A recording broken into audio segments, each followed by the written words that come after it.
situation. The teams are in a hold right now. We are still well within our window for today's test. The teams are working towards getting an updated test time for today. So we were listening to a little bit of the control room audio. What does it mean that we're in a hold, and what were you hearing from the control room?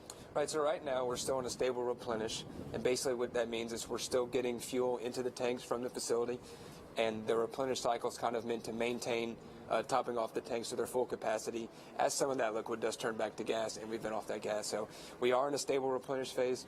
Obviously, some of our engineers in the test control center are seeing some data that they don't like or might be not exactly normal from what they usually see.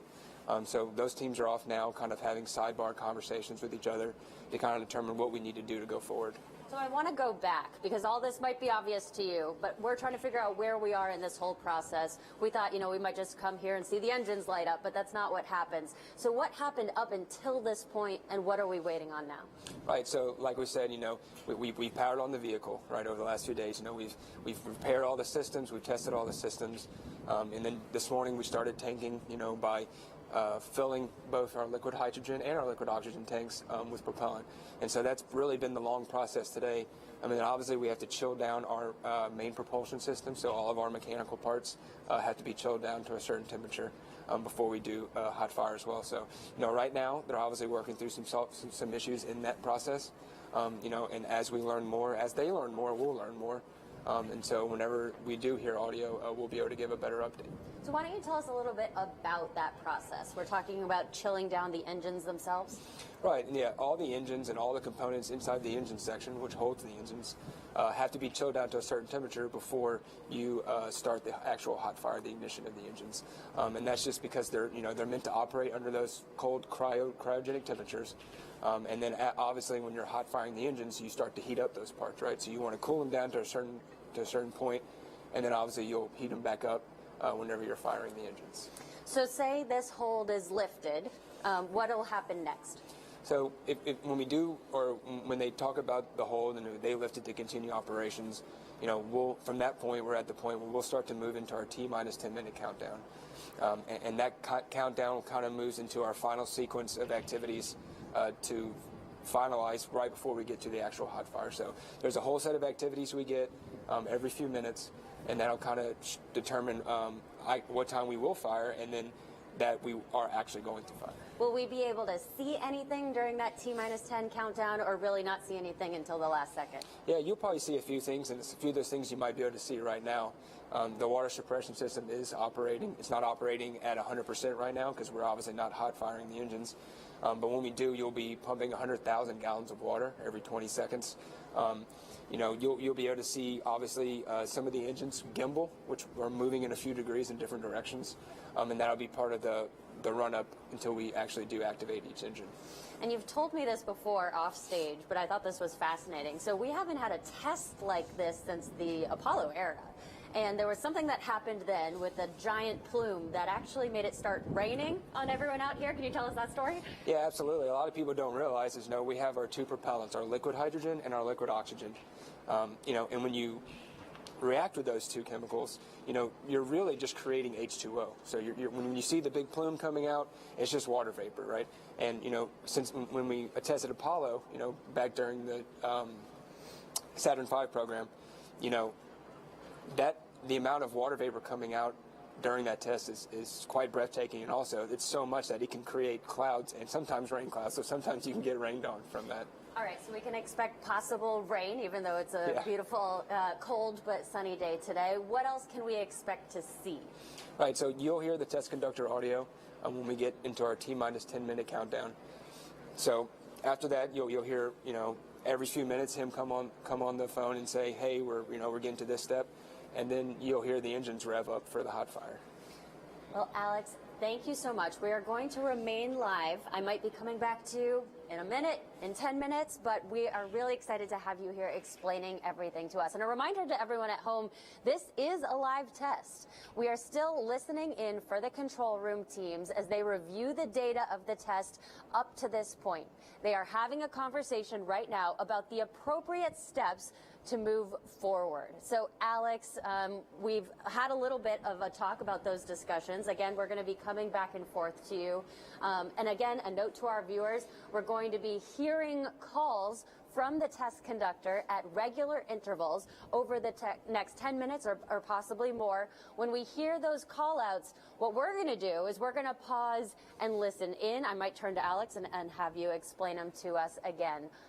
For right now, what we're going to do is pause and listen for some of those so we can try to catch up with the rest of you and everyone in the control room, find out what's going on, and just take a step back and look at the beautiful SLS on the test stand now.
All personnel, kind of keep it down in the control room, please. We are coming up on another event here in the terminal countdown timeline, coming up on about minus 40 minutes or in about 2 minutes.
Right, all personnel, we're going to be picking up on page 3.27. We're at the T-minus 40-minute time mark event.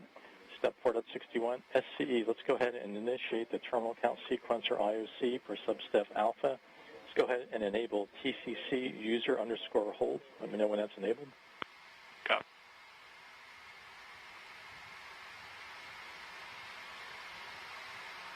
User hold enabled in green. Copy, and then please enable STCTR 48, please, the stage controller terminal countdown engine anomaly, if not already enabled. STCTR 48 enabled in green. Copy that. Takes us to step 4.62, sequencer. Let's go ahead and perform the stage controller terminal count sequencer setup as follows. Please ensure the countdown timer is open. CDT window is open. And ensure your display test commit criteria is also open. TCC display is also open. Copy. And we're going to go to substep Charlie. If you would, verifies on the terminal count sequencer that the IOC has been initiated. Verifying initialization was successful. Copy. And verify engine configuration is hot fire. Engine configuration is hot fire. And verify display configuration is hot fire. Display configuration is also hot fire. For substep 4, please record the version of the GLS events table being used for today. Okay, version hot fire, version R98 Rev 8. Did you copy that, BQA1? No, sir. Engine configuration being used today is hot fire, version R98 Rev 8. Version hot fire R98 Rev 8. Correct, Red Alpha. Copy, it takes us top of A is that Alpha, right? Hot fire R98 Rev 8 copy. Okay, that takes us to the top of page 328 for substep 5.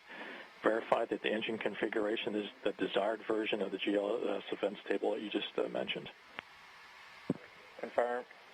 And verify the display configuration is also the desired version of the GLS events table. Also confirmed. Okay, under your TCS engine status, verify activate sequencer is selected and displayed. TCS engine status activated. Copy that.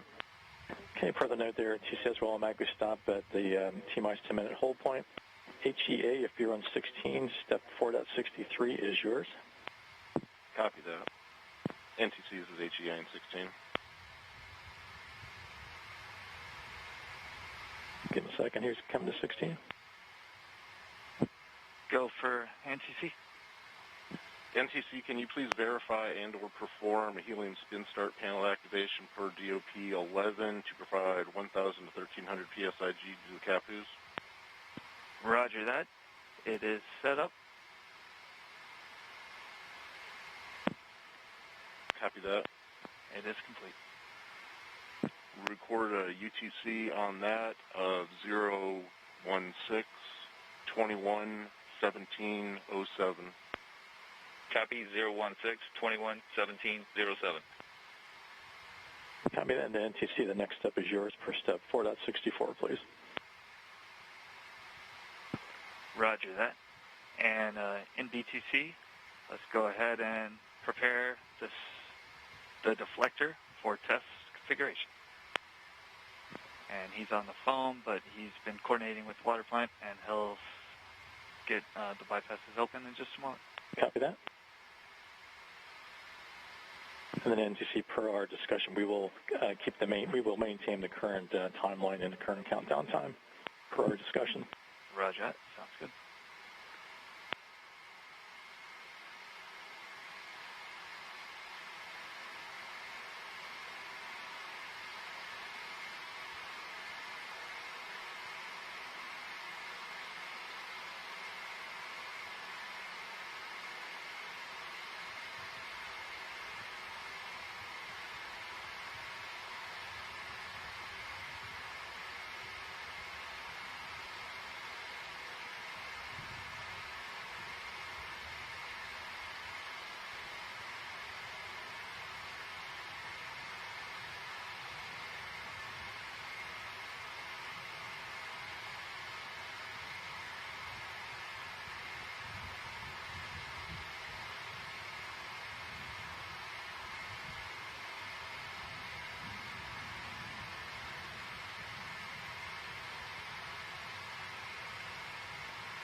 You are watching NASA's Green Run Hot Fire test here at Stennis Space Center.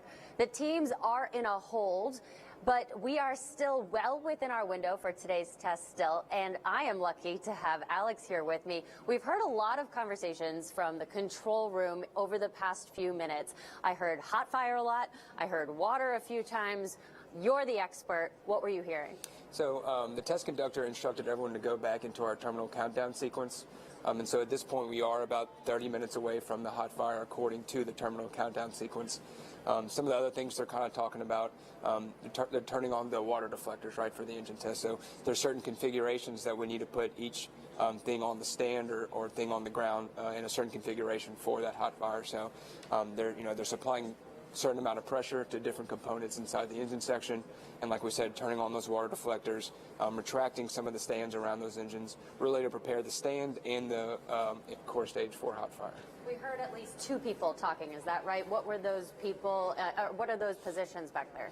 Right, so the test conductor is basically relaying information to individuals working a console, and each of those console workers are either going through test criteria, right? So we have test commit criteria for each part of the test. They're looking at different things that are happening with the stand. They may be controlling the water going onto the stand. So he is in direct communication with each person that is working each individual component on the stand. So you'll hear him giving out a lot of commands of things that need to go according to our countdown sequence. And where are they? They're even closer than we are, right? And they're in a safe place, I hope. Right, absolutely. They're in a test control center closer to the stand. And that stand is wired, has wires running all the way to the test control center.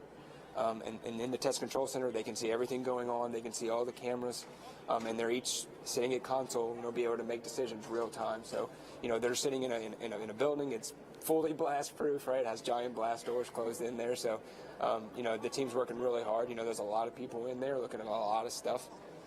So, they're obviously working through it and working towards hot fire. And those two people we heard, are they sitting close to each other? Are they hearing each other kind of like we're hearing them now?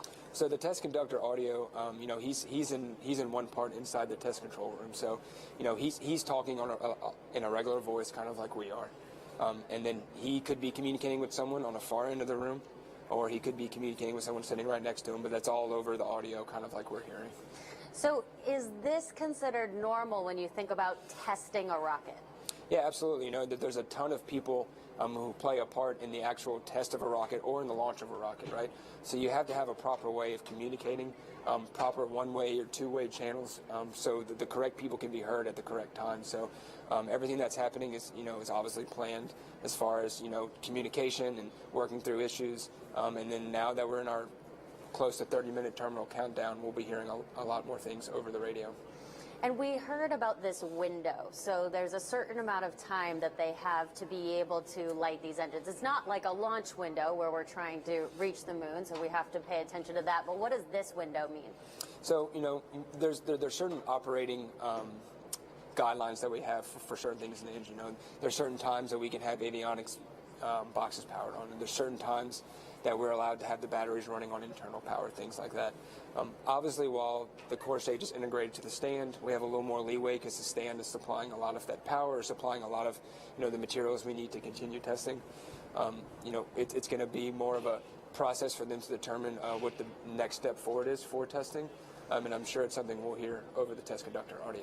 Okay, I'm going to be coming back to you a lot more. Again, we're going to keep you in the hot seat here, even though it's cold outside. We're all excited for the big hot blast coming in. I think you said about 30 minutes is Yep. what we're expecting.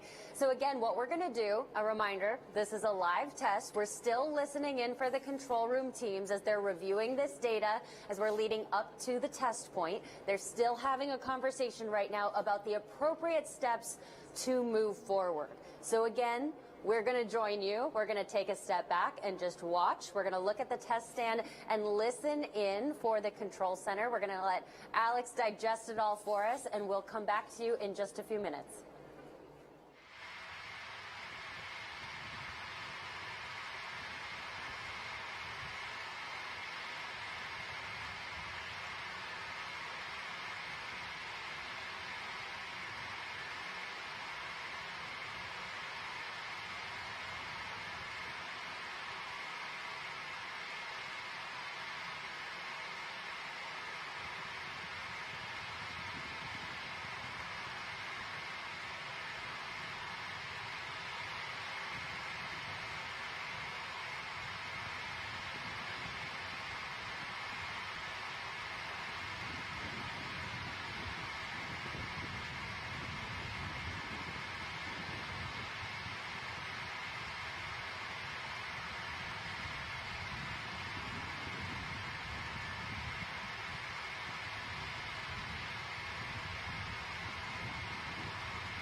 And you are watching NASA's Green Run Hot Fire Test here at Stennis Space Center. The teams are in a hold, but we are still well within our window for today's test. And we did just get an update. And so we've got our expert here, Alex, a core stage engineer. Alex, what did we just hear from the control room? So our test conductor is kind of discussing a path forward, obviously, with our test. Right now, we're about the T-minus 10 minute mark. So we're in a holding pattern for that T-minus 10. They're going to go around, continue to monitor our fuel levels, our propellant, how much propellant we have, not only in the core stage itself, but also we have on reserve. And then over the next 10 to 15 minutes, they'll kind of have a discussion about, our propellant reserves, the path forward, and whether we're going to go into that T-minus 10 minute countdown sequence. Okay, so we heard about one hold earlier when we started taking our pauses and listening in. This sounds like we're in a different hold, is that right? Right, so the T-minus 10 hold is really the last major milestone before we get into a lot of the major operations that we use to get into the actual hot fire. So, starting at the T-minus 10 mark, every minute we have a lot of very important tasks that we'll be doing up until hot fire. Okay, so let's walk through those. What else will we expect to hear once we hit T-minus 10? And then what are some of the calls we can expect to listen in on and expect going forward? Right, so once we start T-minus 10 count, we'll have a lot of software that gets initiated to start the hot fire, right? And some of that's automated, some of it's not. We'll move into activation of some of our major propulsion components. We'll turn on our CAPUs at about the 4 minute mark, and those are used to kind of steer our engines with our hydraulic system. From there, we'll start certain purges inside the engine section, and then we'll move into internal power within the rocket, so it's fully powering itself, and then we'll start the engine sequence. And a reminder, this is a live show. We are listening into the control room. It's very important that Alex doesn't just keep talking, giving us interesting answers the whole time, because he needs to listen in to be able to digest what we're hearing so he can tell us what's going on and we can get more of an update. So we're going to do that now. We're going to take another pause. We're going to sit back with you just like you are at home, and we're going to watch the test stand. We're going to have Alex listen into the control room so we can come back and find out when we can watch the SLS core stage hot fire test. We'll be right back.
And if you've been with us since the top of the show, you've heard me say this a few times, but we are so happy you're still here with us. You are watching NASA's Green Run Hot Fire Test here at Stennis Space Center in Mississippi. The teams are still in a hold, and we are still within today's window for the test. We do have an update, so I'm excited again to have Alex Cagnola here with us. Alex, what's happening right now? So right now our teams are still kind of doing some preps before we move into our T-minus 10-minute count. There's a lot of just individual preps you have to do on the stand, individual components, certain configurations we have to put everything in before we actually do perform that hot fire. They're going around, they're polling all of our program management and our chief engineers to see, are we good to go on, or we need to move on. We're also monitoring other things. We're monitoring how much propellant we have in the tanks, how much propellant we have on reserve on the barges to use for the hot fire. And then just as we work through those issues, we'll hear more information as we get closer. So you said monitoring how much propellant we have on the tanks. Why is that important at this step?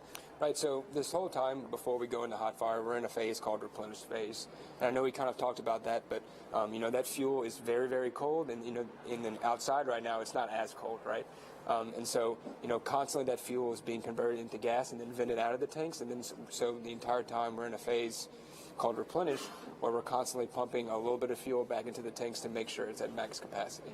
And we've said at the beginning of this show that this hot fire test can last up to 8 minutes. What I understand is we can learn a lot in just the first few minutes. Is that right? Right. A lot of the engineering data we're looking to get really comes in the first 250 seconds. So, whenever we do initiate hot fire, we're going to be gimbling our engines a little bit, right? So we'll be moving the engines in a certain pattern that'll kind of mirror what we might expect during launch. We'll be throttling down the engines for a while, and then we might throttle them back up. There's a lot of things that we're going to try out, and most of those things will be in the first 250 seconds. Obviously, we want to go for the full 8 minutes that we will see during launch, but I think that we'll get a lot of really useful data in those first few minutes. So you said gimbling the engines, moving them a little bit. It's not like a NASCAR turn or anything like that. We'll be seeing the engines, right? Just small movements? Yeah, it's very, very small movements, and you might not even notice. It's only a few degrees in each way, and you might see a couple of them move the same time, or you might not. But that few degrees can really change your trajectory of your rocket when you do launch it. So it's important to be able to test that here at Stennis while we're hot firing, and not just when the engines are just sitting there, right? It's a lot different when you have all that thrust coming out the bottom of the rocket than it is just testing it without it. So I'd love for you to take a second with me and just take a look back. We can see a little bit of white steam, smoke coming out. Can you describe that for us? Right, so what you're kind of seeing right now is the max deflectors, the water deflectors on the flame ramp, right? So we kind of talked about how much water they're pumping, 110,000 gallons every 20 minutes or so. So it's a lot, it's a lot of water coming out, and roughly 32,000 holes on that flame ramp that are all pumping water. So, obviously you're going to see a lot of mist before the hot fire, and there'll actually even increase the amount of water coming up when we do get closer as well. And those are called flame buckets, am I right? Yeah, that's right. It's a flame bucket. You might even see some flame coming out of there whenever we do light up all 4 engines. So it'll be very exciting. And obviously all the safety systems are in place to take care of that when we do hot fire. Okay, and again, we are still in a hold. In some way, this is a planned hold. We've got different versions of holds throughout the test. And as we get more information, we're going to come back. We still have Alex here with us. I'm not going to let him leave. You're going to stay mic'd into your chair right here because we want your expertise on what's going on. And as soon as we have more information from the control room, we're going to come right back to you. For now, we are going to take a step back and look at the test stand just like you are at home, and we'll be back in a few minutes.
We've got our most exciting update in a few minutes. We are now inside terminal count. And again, I'm not the expert here. We've got Alex Cagnola with us, who's going to explain what that means and how did we get to this point.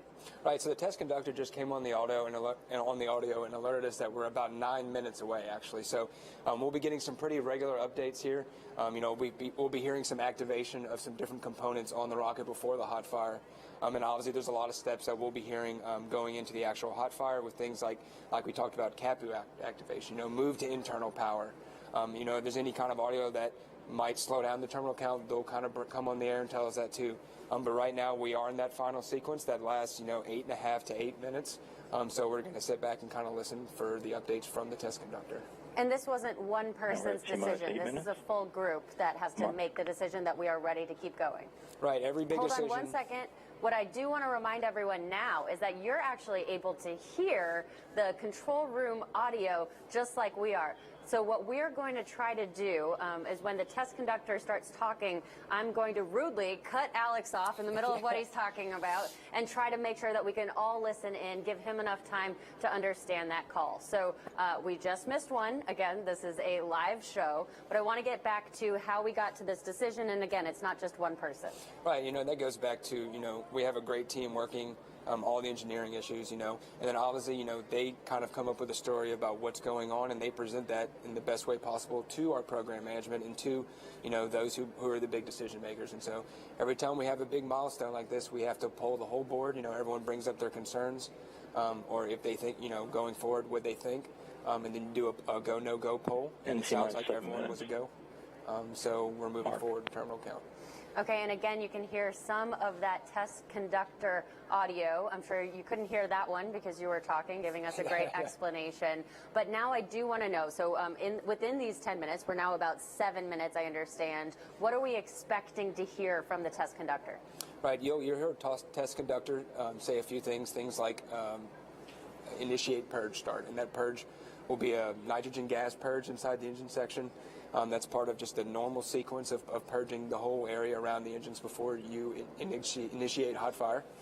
You'll hear move to internal power. That's a big one. We'll take all the boxes and all the batteries, everything on board. The core stage will be powering itself, almost like you would have during launch. And then you'll move into ALS start, which is our pre-ignition engine start, and that'll be right before, 30 seconds before T0, where we'll power up the engines. Okay, so we're about 6 minutes on my mark. We just heard about 6 minutes. Was that right? That is 6 minutes away, so they're going to start really having a lot more calls on the audio. We're going to hear, we might even hear some things being turned on inside the core stage. So, obviously we'll start talking less as we hear more audio comes through. Okay, sure. What will those things sound like? So you'll hear TCC, more and more calls. They'll be talking to more in the control room with individuals. They'll be talking to people. Go ahead, sir. Looks like somebody opened a terminal TCS window. Yeah, nobody else should have the TCS GUI. If you have it open, please close it at this time. So right, they're just working through some small things between all the monitors. They're opening and closing certain things that need to be closed inside the rocket. From the stand. They're going to completely secure the stand with everything that needs to be done before the hot fire. And really, it's just the final preps before we do initiate engine start. Okay, again, you are all hearing what we're hearing. We're pausing whenever the test conductor is speaking or other people in the control center are speaking because we're trying to learn what's happening to the rocket. On my mark. It sounds like about 5 minutes away on their mark. Again, remind us who's the one in our ear. What's that role? So that's our green run test conductor, and he's kind of been the one in control of all the green run test cases, not just this one leading up to this point. So he has a great working relationship with all those that are on the test team. And so obviously right now we're in T-minus 5 minutes. So there'll be a lot of activation going up until we do hot fire. So, like we said, CAPU spin up, move to internal power, purge sequence, and then we'll move into engine activation. It's all going to come pretty quick. I'm going to pause you for a second. TCC violation. We're holding at T-minus 4 minutes 47. I copy that. BTD, PEA, it's the Delta P sensors. Okay. Copy that. We'll wait till we get to the hold at T-minus 440. We're in the hold time. We're in the go. And if you want to go ahead and use that pre-plan. DLH, let's go to manual mode and try to dial in lead Delta V, please. if this is the right time. Can you break down what we just heard? So they're moving into some final sequencing. Obviously, you can see on the flame bucket, they've now initiated max water flow into that flame bucket, so you'll be seeing a lot more mist coming from that flame bucket. We do have 2 minutes, 35 seconds for the hold, so. It looks like you need to come down. So we are 2 minutes, 35 seconds before the 1 minute and 40 hold, from what I understand. So obviously that 1 minute 40 hold will be the last little bit before we do start up the engine. So it's very exciting. You're getting excited. Yeah, I can hear absolutely. everyone around us getting excited. This is great. And what we're going to make sure we do is we have to make sure we're all being You're safe clear to, here. Reset that whenever you get ready. We are at 1 minute and 30 seconds in the hold timer. Okay, if you're in the band, go ahead and reset MPS 17, please. So we're going to go ahead and take a step back. We're going to put our ear protection on. So we'll be moving into internal power. And again, putting our ear protection on, listening in from here on out, and observing this major milestone on America's return to the moon with Artemis. Enable the sequencer. Sequencer activated. Resume and count on my mark. 3, 2, 1, mark. Now we're counting down. The sequencer is counting.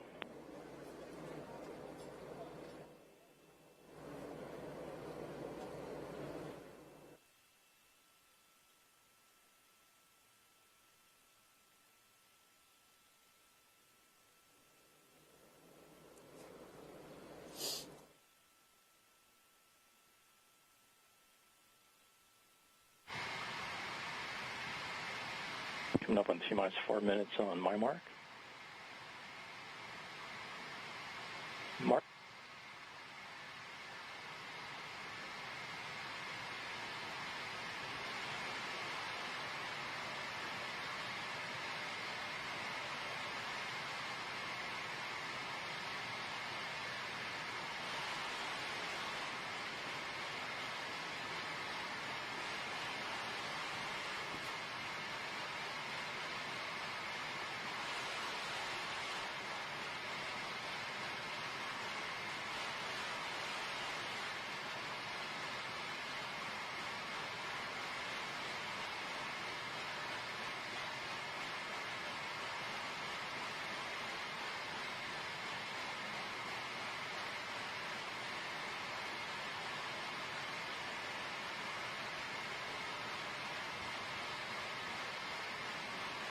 And T-minus 3 minutes on my mark. Mark.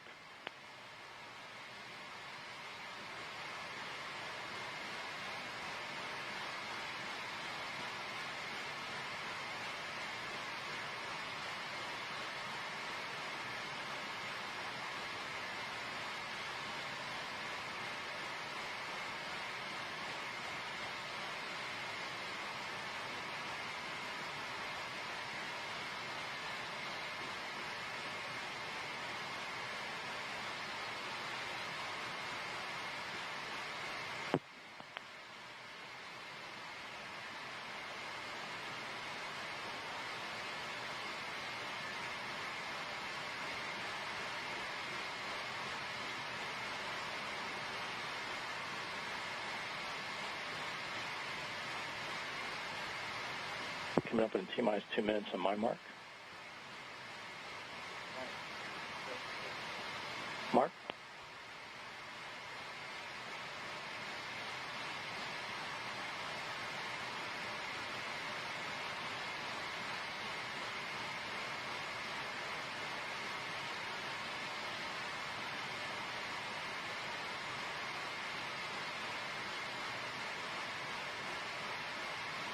Coming up on T-minus 130.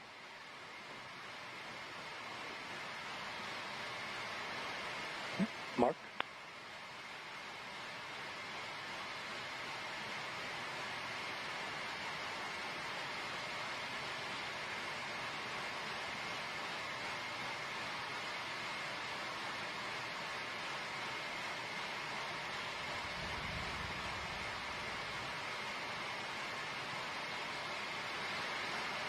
Coming up in T-minus 1 minute on my mark. Mark.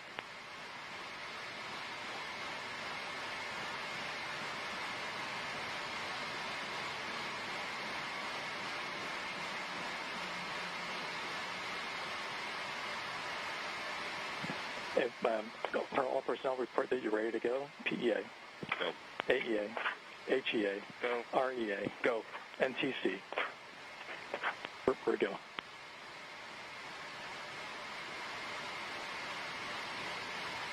All right, we're in ALS.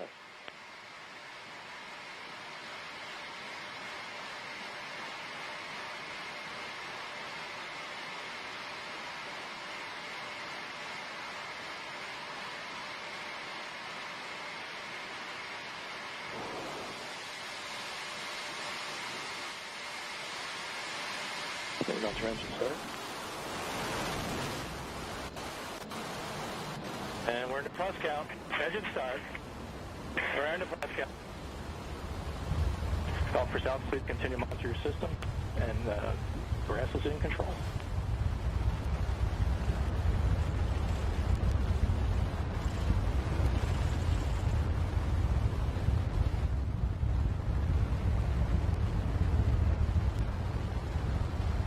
All right, plus 25 seconds.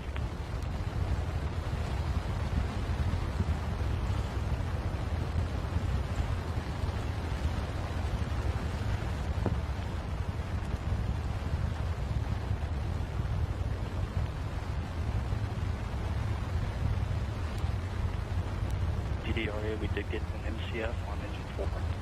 Copy that, but we're still running. Still got 4 good engines, right? Copy that.